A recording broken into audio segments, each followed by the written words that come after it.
Good morning, everyone. It is Tuesday, September the 15th, 2020. Sorry, I can't do it as good as Barbara Walters did. But yeah, she's a professional. I'm a rank amateur, but that's okay.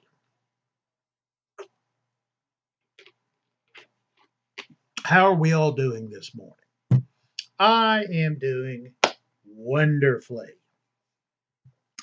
I have been watching Morning Joe, my steady source for news and everything that I need to do these programs with. And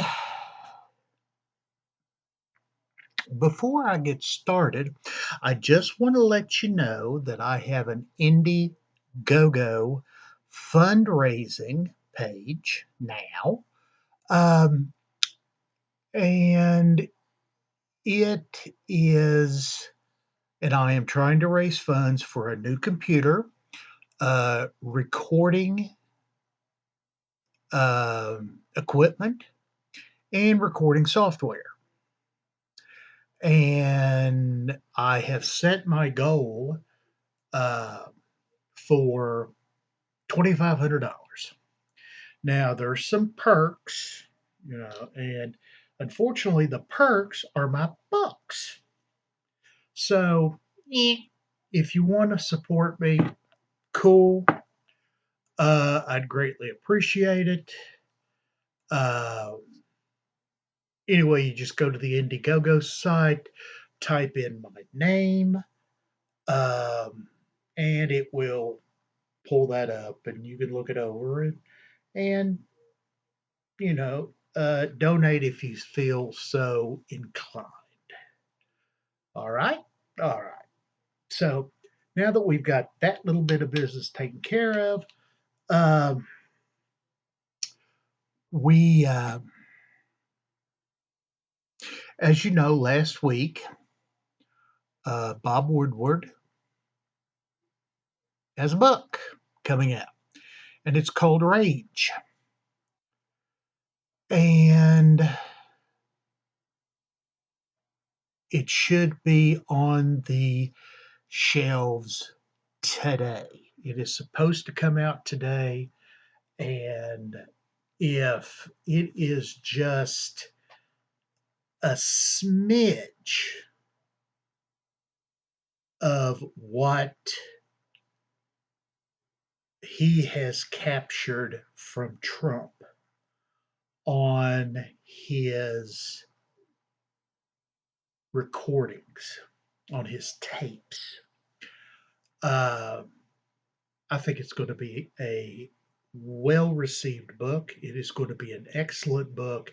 And I think Trump's going to have a hard time weaseling his way out of this. But that's not to say that he hasn't already tried.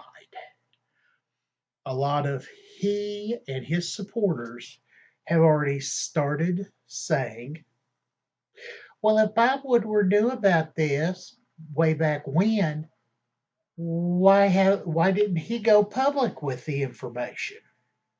Well, first off, the tapes were not his property. They were the property of Simon and Schuster. Okay. Secondly, last time I checked, Bob Woodward was not the president of the United States. He did not take an oath to protect the American people from all threats, foreign and domestic. Now, which one does Corona fall under, foreign or domestic? We can argue that all day, but we're not going to.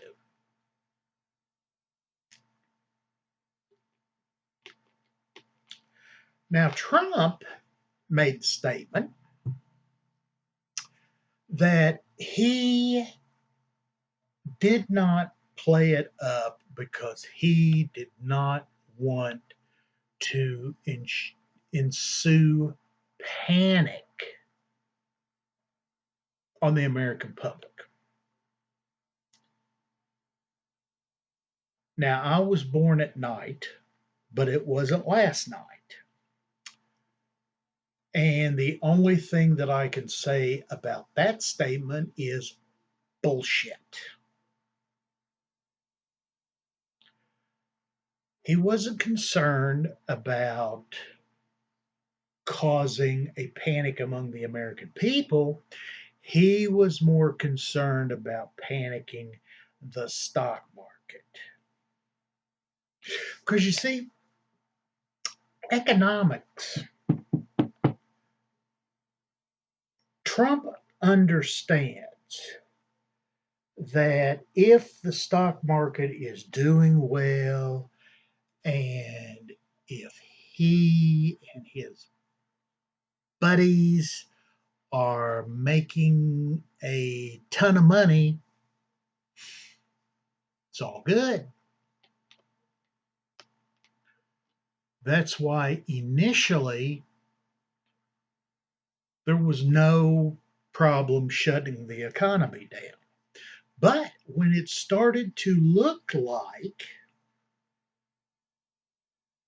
the economy was going to have to be shut down for an extended period of time, like 6 months or longer, Trump said, nah, nah. Easter, we're going to throw the economy back open. It's going to go full throttle and everything's going to be great again.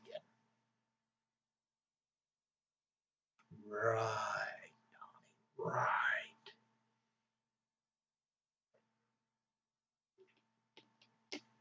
In the meantime,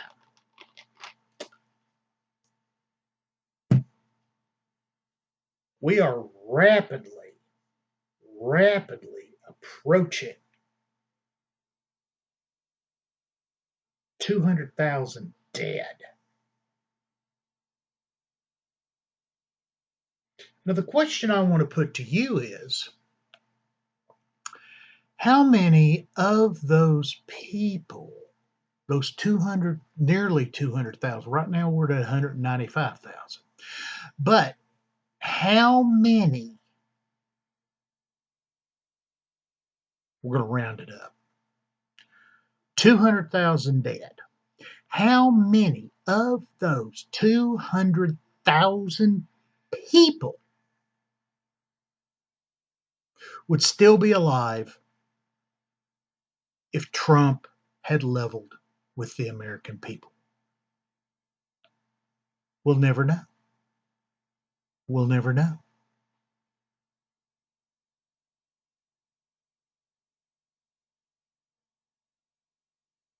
And to make matters worse, because Trump is such a damn narcissist, he doesn't like these going on television and talking to the American people. Oh, no, no, no, no, no, no, no. He's got to go big or go home. He's got to have these indoor rallies.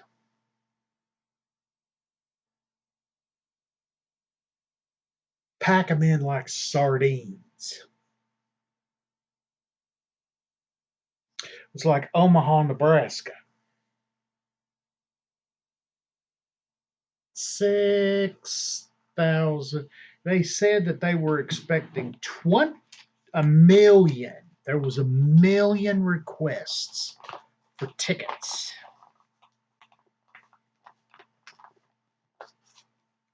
I mean, they had so much stuff. They had plans for a giant crowd to show up. So much so that they even had a outdoor arena outside the arena.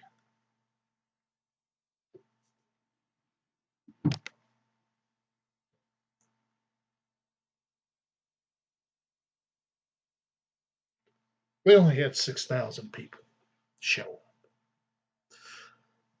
But Donnie, ever the showman, ever the clever con man that he is, he decided to have the people there in the uh, venue that they were having it to rip the stickers off the chairs for social distancing, crowd them in like sardines.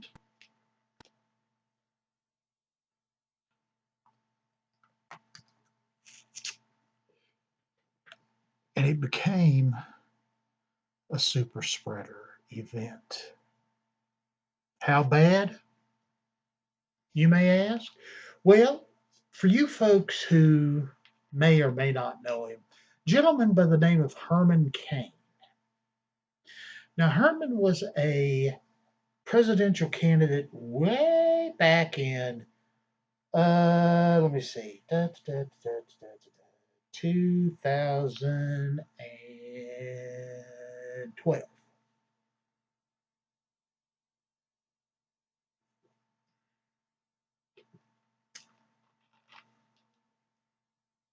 He had this brilliant plan of 999, and it's been so long ago, I forgot what the nines were. But it made sense. He had a good plan. But Herman was there. They took a selfie, or somebody took a picture of him and his family, all squished together. Within a couple of weeks, Mr. Cain was in the hospital. COVID-19. He tested positive for it.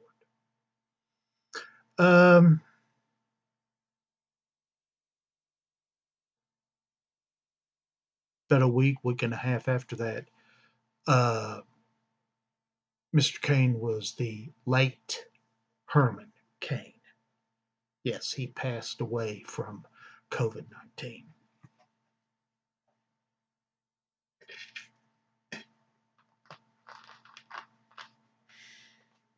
I've noticed that Trump, when he gets up there in his Nuremberg rallies, he keeps people at a respectable distance. I know. Trump is a germaphobe. That may be to his benefit. But he told Bob Woodward in the tapes that it was airborne. It was 5 times worse than the flu. So all these people that you hear talking, saying, that's just the flu. Go on about your business. You don't have to wear a mask. Mm-hmm. Yeah. We always seen how that worked out. Not too good. Now, oh yeah, I'm preaching on this today. So, I may be passing the plate later in the service, but I want you all to be aware just how dangerous Trump is. And Trump does not give two shits about your life.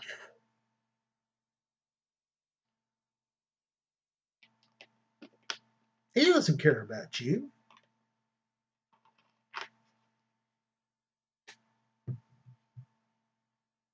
His attitude is, what's in it for me? And he has said that multiple times. But I guess people are just too tone deaf to hear.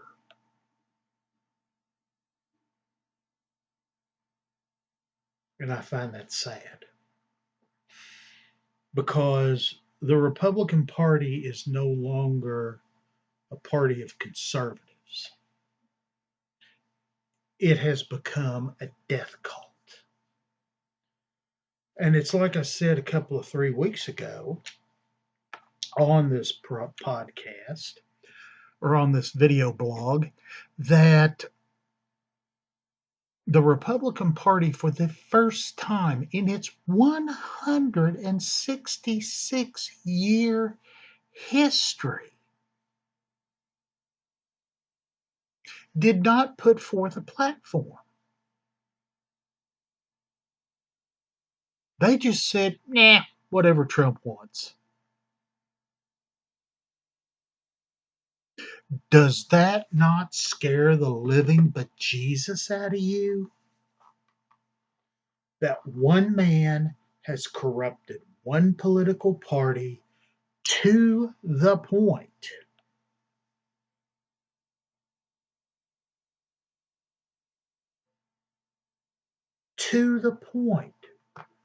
where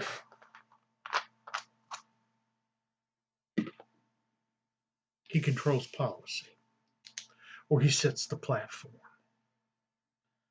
I'm writing some stuff down, so excuse me. Now, I want to go not off on Trump, but I want to deviate from that subject for a few moments.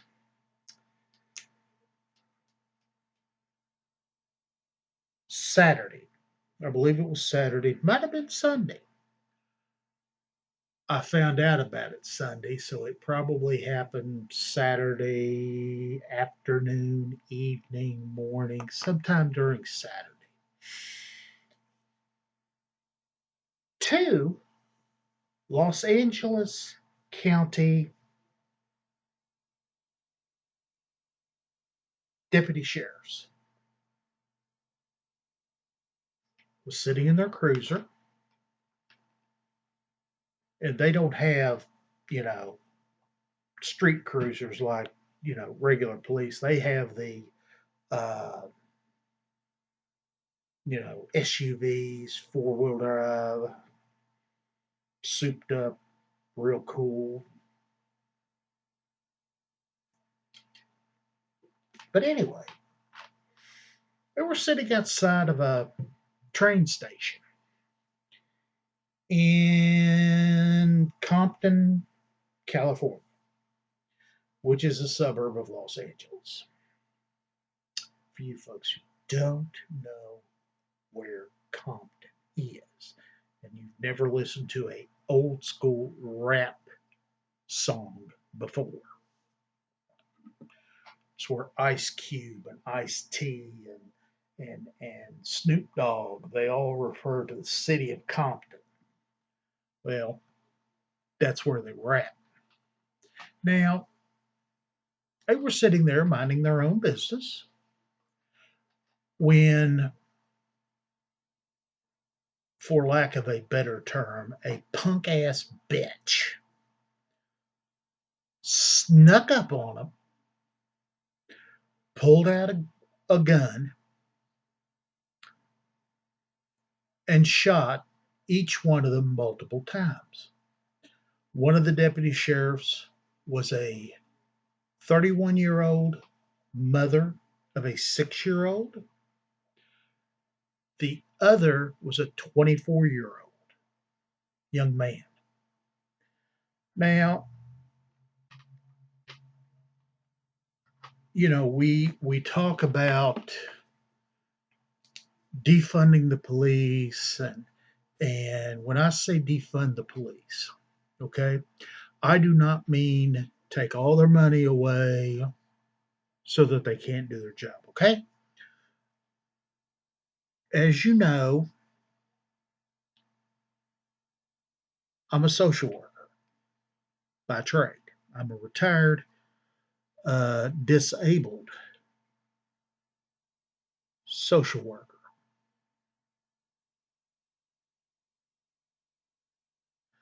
And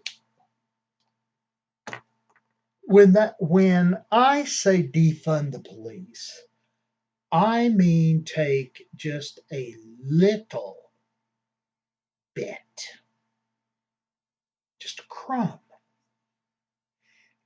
of the pie and put it towards social workers, crisis counselors, people who are trained on how to deal with and handle the mentally ill.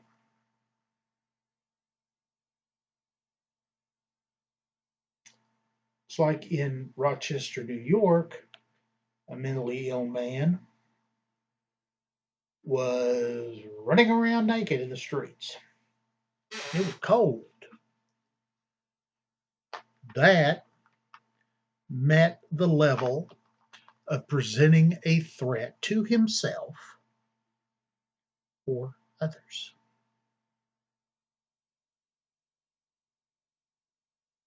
His brother had contacted 911 for assistance because he had tried to get him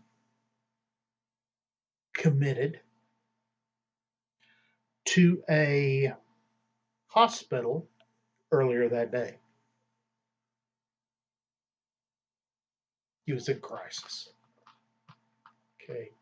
And when I say he was in crisis, I don't mean he was having a meltdown or something like that. I mean, when when a chronically mentally ill individual is having a crisis, uh,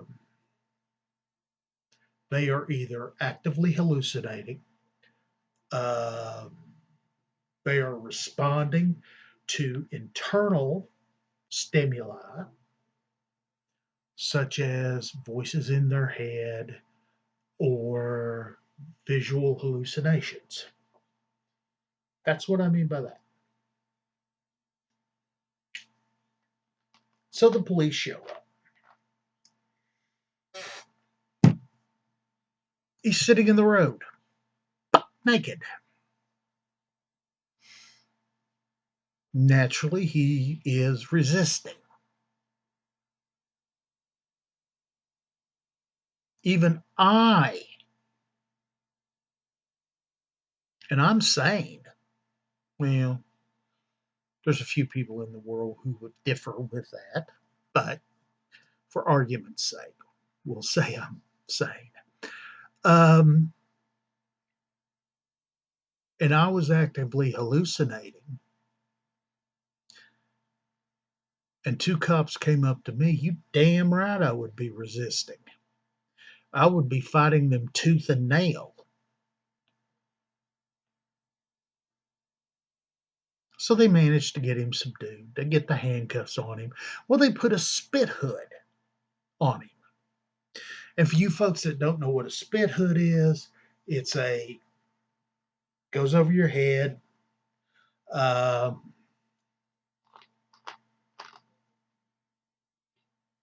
and prevents somebody from spitting on you.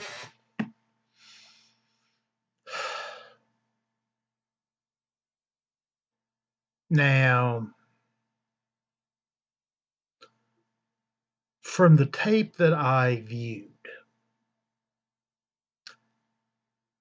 you can't really see if what was going on, but I did notice that there was one officer that was on top of the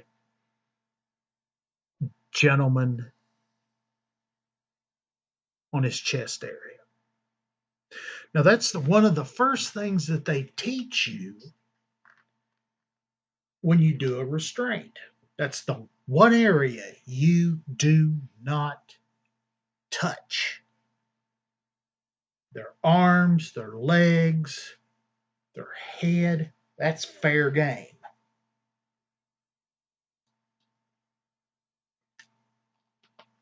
But their chest area, it's off limits. Why? Because a person can suffocate. They can? Yeah. Yeah. Because when they're having a crisis or when they're acting out, uh, their breathing increases, their heart rate increases, the fight or flight mode kicks in. And all of the blood in the body, or not all of it, but most of it, goes towards your limbs. And your higher brain functions shut down. Okay? Everything goes to your limbic system. Your lizard brain is what we like to call it. That's where the fight or flight response is located. So they may not have had the training to do that. We do. Social workers do. We are trained on how to restrain people. We are trained on how to handle an acting out person. We are taught how to de escalate people.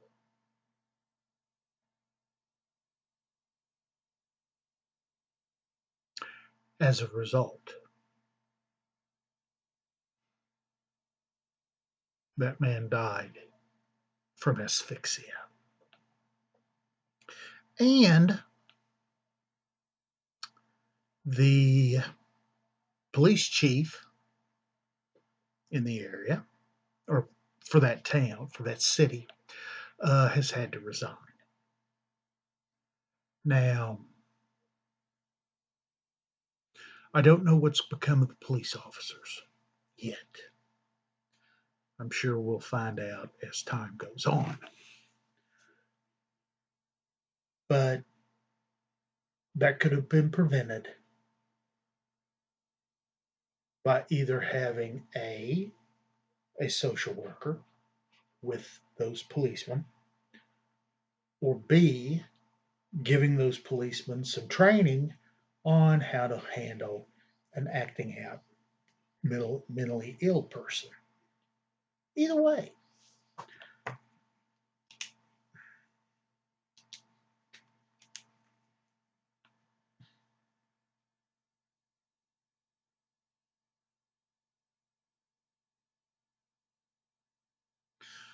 So let's go back to Trump for a minute, shall we? Or no, for a little while. Again, yes, he has drew my ire. Again. Surprise.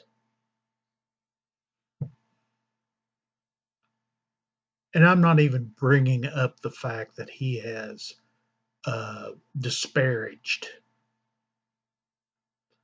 the men and women in uniform and the men and women in uniform who have paid the ultimate price.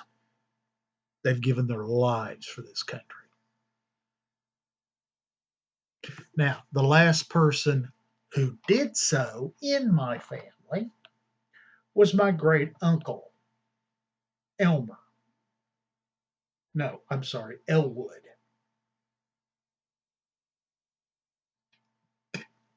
He died in the Pacific Theater during World War II. Now, I can never go to his grave because he was buried at sea.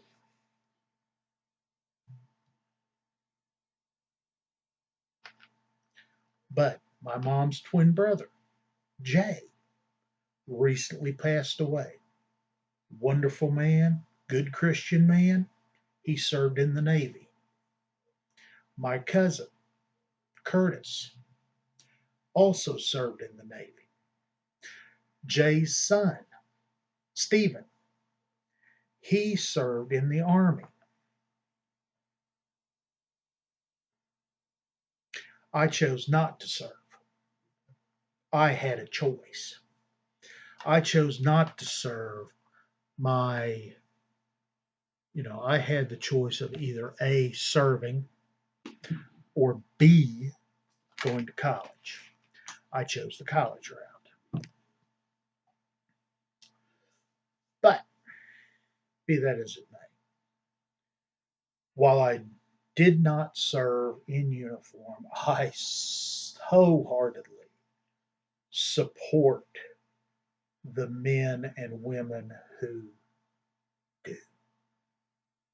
I have two good friends that live, well, one lives just up the road from me, or their parents did. They grew up just up the road from me.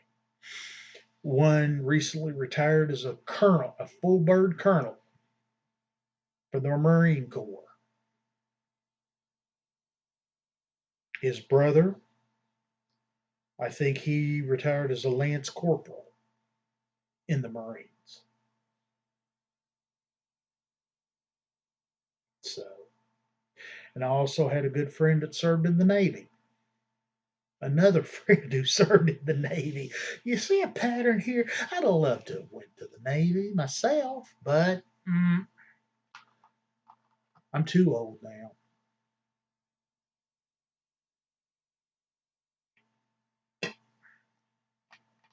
But it was cool. It was cool.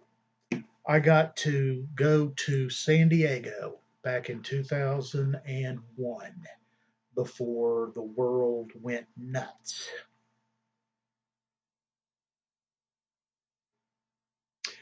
As part of a naval educators tour. And I was impressed. They impressed the living hell out of me. The professionalism, the just everything about those sailors, both enlisted and the officers, was outstanding. So I can't say enough good things about our men and women in uniform. Hell, without them, I couldn't be doing this. Their sacrifice allows me to sit on here and bitch and gripe and complain about the President of the United States, their commander in chief. I saw a posting on Facebook from a Marine who served 20 years ago.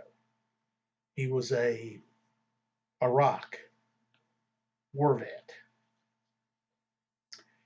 And he said, "Did I serve in the Marines so that a football player could kneel at the national when they play the national anthem?" He said, "You goddamn right I did."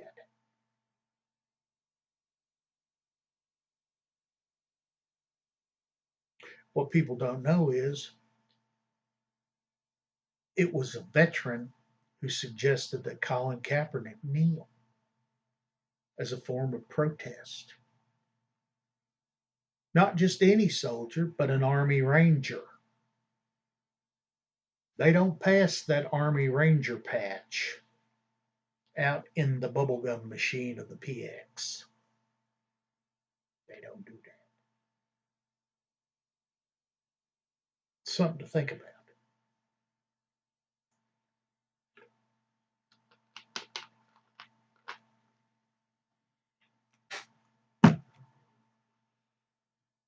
But somewhere on the Vietnam Memorial, there's a name of an individual who went and died in Donald Trump's place. And according to him, it was because he was too stupid and a sucker to find a way out of military service. That's back when they had to draft.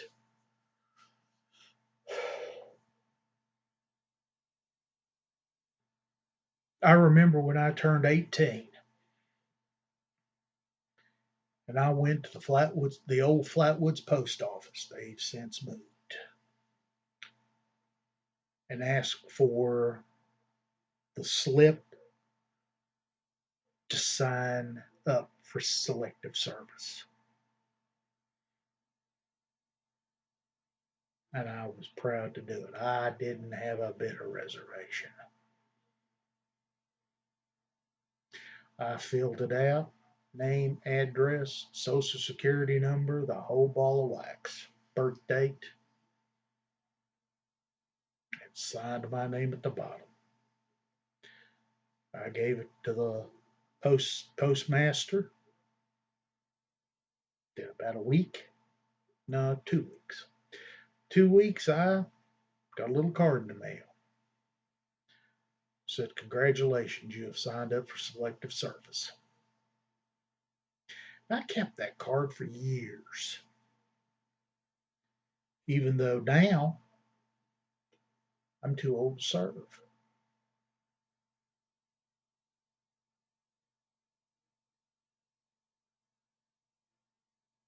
But I had no reservations. I'm not dumb. I'm not stupid. I'm not a sucker, and I'm not a loser.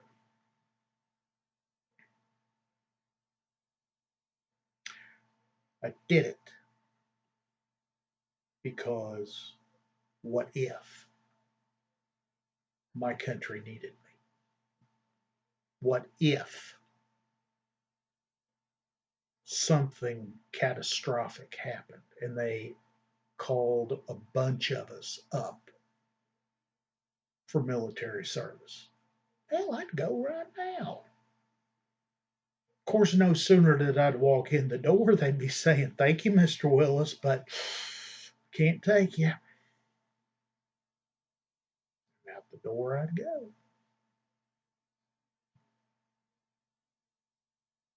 A, I'm too old. B, I've got too many physical health problems. It's the way the old mop flops.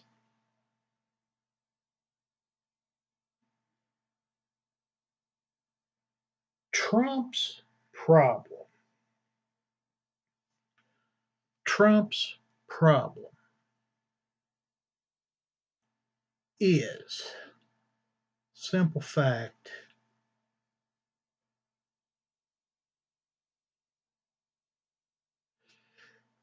He says out loud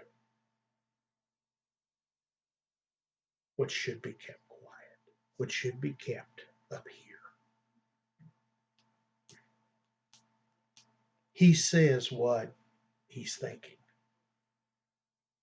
Now, I don't know about you, but in some situations, that's appropriate. I know I do it all the time. It's called being an asshole or a curmudgeon. In Trump's case, well, I'm not the president of the United States. So I have that ability. I have that freedom to do so. Trump, not so much.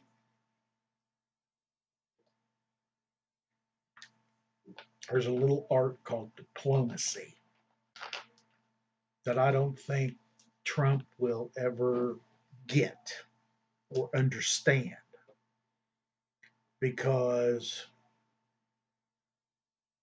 he is so egocentric and narcissistic.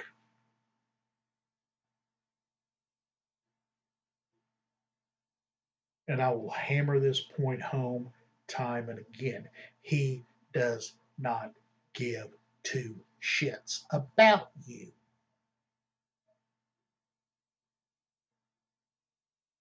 He only cares about what he can get out for himself.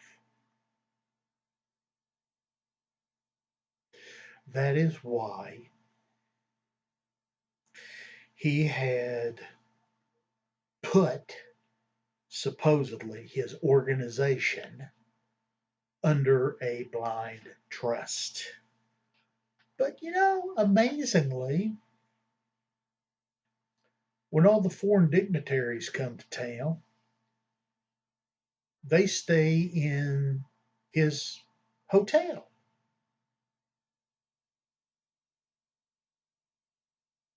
When he travels to one of his golf courses,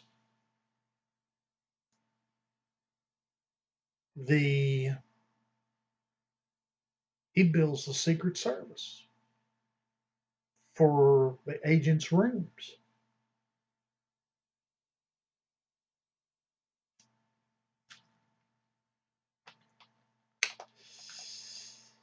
Yeah. A little thing in the Constitution called the Emoluments Clause. Look it up. Says a person cannot make financial gain from their elected office. Oh, but he is so Christian. Yeah, right. He divorced his first wife because he got caught screwing his second wife. He divorced his second wife because he was screwing his third wife. And while she was pregnant with his youngest son, he was banging a porn star. Now tell me, in the grand scheme of things, well, that's very Christian.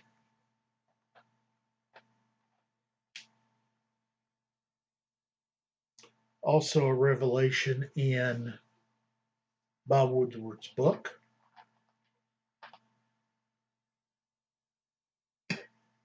is that Donald Trump hates guns. Can't stand them. Not me. It's Bob Woodward. And he's got it on tape. I often wonder if the ghost of Richard Nixon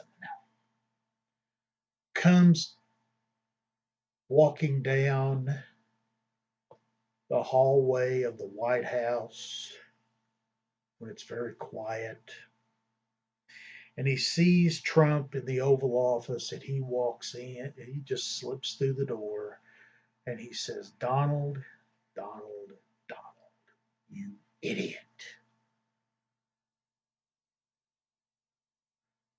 Bob Woodward and a tape recorder never, ever ends well. Because people have to remember, Bob Woodward is a Kingslayer. Yeah, shameless Game of Thrones plug there. But Bob Woodward is a Kingslayer.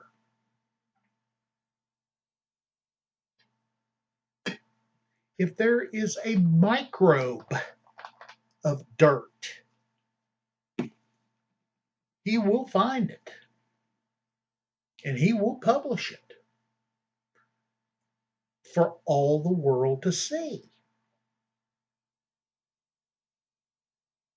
It doesn't matter. He took out Richard Nixon. He may very well take out Donald Trump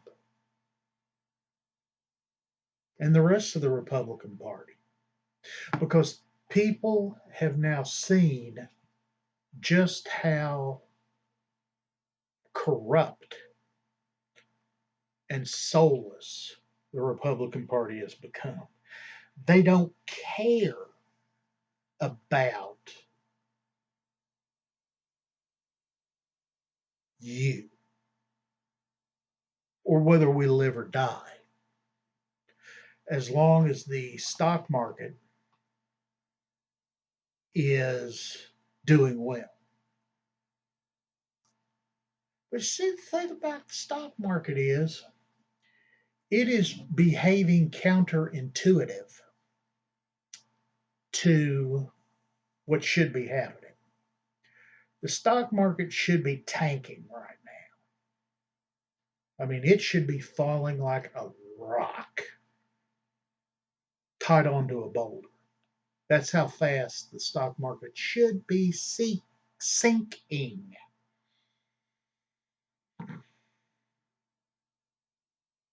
But do you know why it's not sinking? Do you know why it's still going up and up and up and up and up? That's very simple. Steve Mnuchin. Who? Steve Mnuchin, the Secretary of the Treasury, has been pumping literally billions of dollars into the stock market in order to prop it up and keep it going.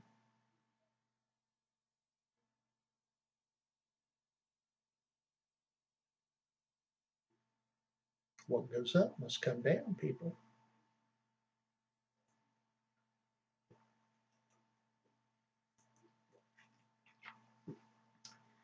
Do you think that Donald Trump is a stable enough leader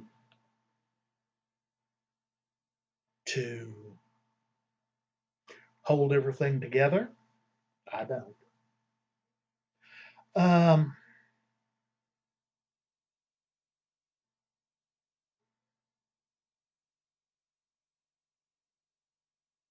he can't think in three dimensions, not without help.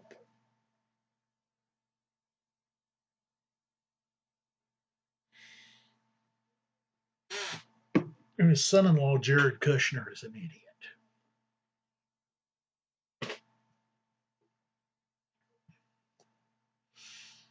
He was born with a silver shovel in his mouth. That's the only reason that he's hanging around.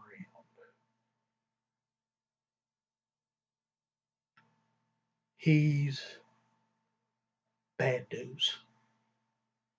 He came, or he advised Trump not to do anything about the COVID pandemic because, it only affects blue states, those led by Democrats.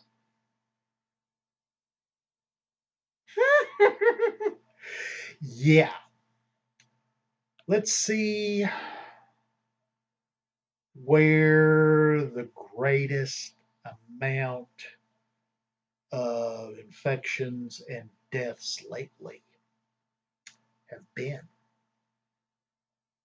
It's been in the Midwest, and it's been in the states, a lot of the states of the old Confederacy. So he's not he's not right because the Republicans control those states. It's not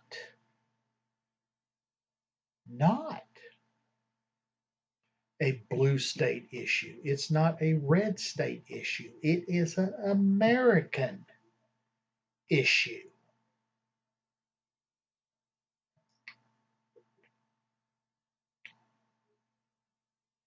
The forest fires out in California.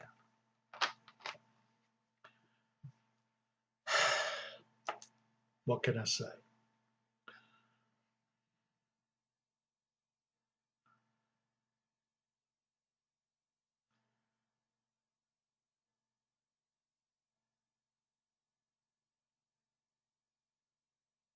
Hold on just a second, please. See, I have to make notes to myself because if I don't, then I have no way of knowing what I just talked about when I make this video cast. So I have to take notes. And you may think that's silly, you may think it's funny, but in reality, and I've told you this, due to my stroke, I have memory problems. I have a mental deficit, if you can call that. And that is the primary reason why I I filed for disability. That's primary. Secondary is I am in constant pain from my back. But that's neither here nor there. Anyway, California wildfires. How has some of them started? Gender reveal parties. You gotta be kidding me.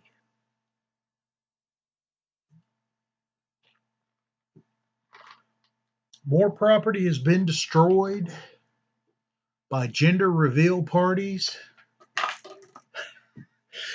than all the BLM protests combined. Think about that.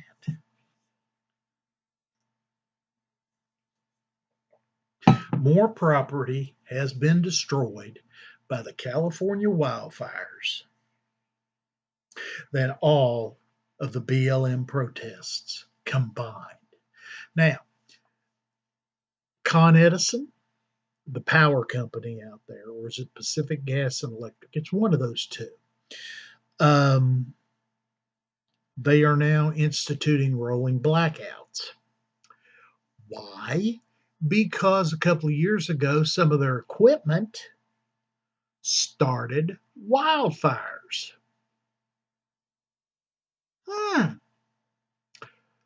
And they try to blame that on the Democrats. My God, they don't see or they won't acknowledge that their problem is related to global warming, or I'm sorry, climate change. The droughts are getting longer, the droughts are getting more severe, but they don't want to see that.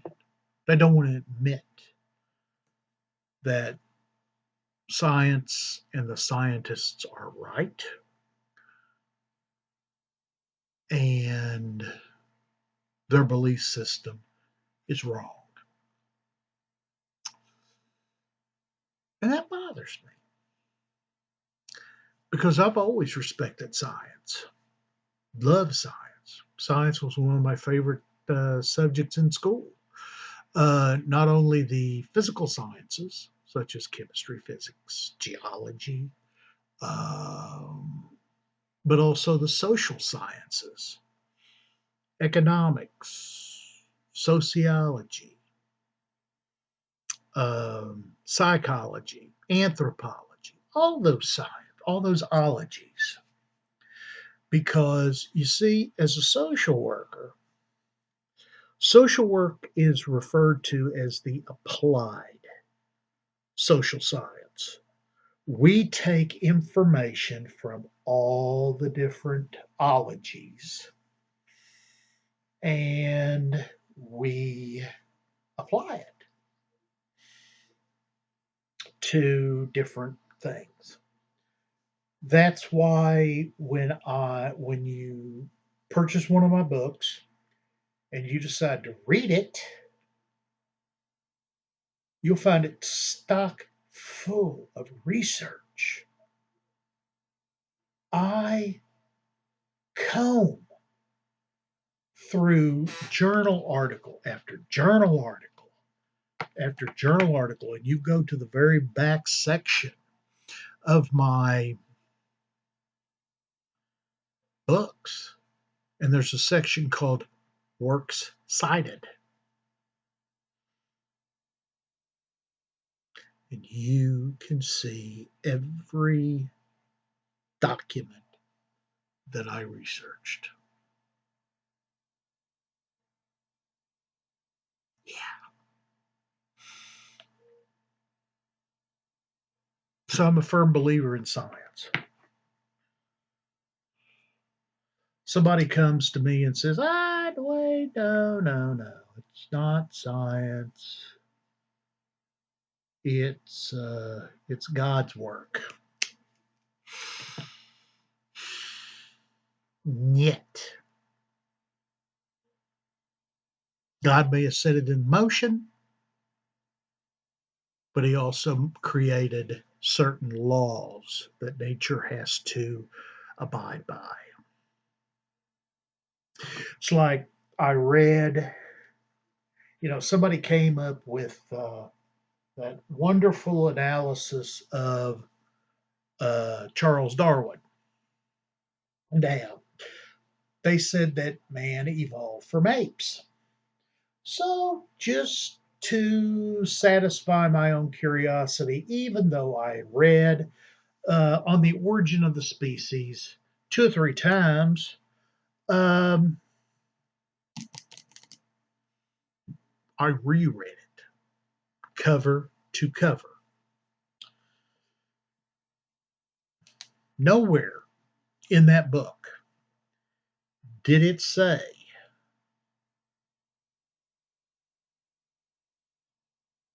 that man evolved from apes at all. None. No such mention. Now, did it talk about natural selection? Yes, it did.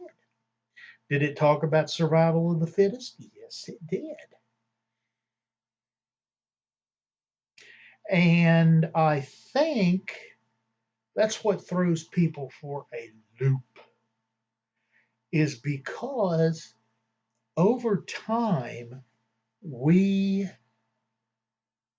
take certain things, certain traits that allows us to continue as a species. And yes, Homo sapien is a species. We are an animal. No, we're not. We're man. No, our scientific name is Homo sapien sapien. If you don't believe me, look it up.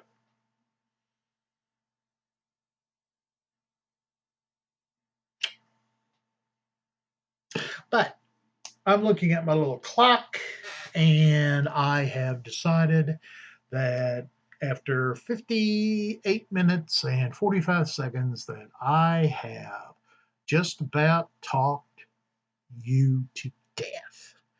And I hope you have found this little rant educational, informative.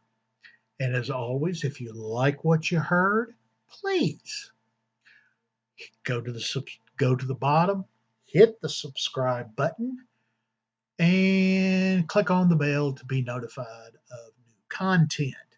Also, if you feel so inclined, go to my Indiegogo page and check it out and make a contribution. And I am working on a web page to show off my work. So, in any event, y'all have a good week. Stay safe.